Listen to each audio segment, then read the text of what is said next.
সমস্ত পৃথিবীর সকল শ্রেণীর মানুষের দুশ্মন। সেই দুশ্মনদেরকে অবশ্যই ফাঁসির কাস্টে ঝুলাইতে হবেই হবে। এই দাবি যতক্ষণ পর্যন্ত পুরা না হবে আমরা রাজপথ ছাড়ব না, আমরা ঘরে ফিরব না।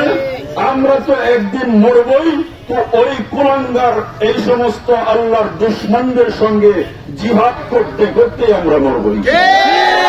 আমাদের সকলকে সারা জীবন রসুলের মহব্বত, আল্লাহর মহব্বত, দ্বীনের মহব্বত, নিজের জীবনের চেয়ে, নিজের মা বাবার চেয়ে, নিজের সন্তানের চেয়ে, ধন সম্পদের চেয়ে সবচেয়ে বেশি মহব্বত এবং ভালোবাসা নিয়ে যেন আমরা আল্লাহর কাছে ফিরতে পারি।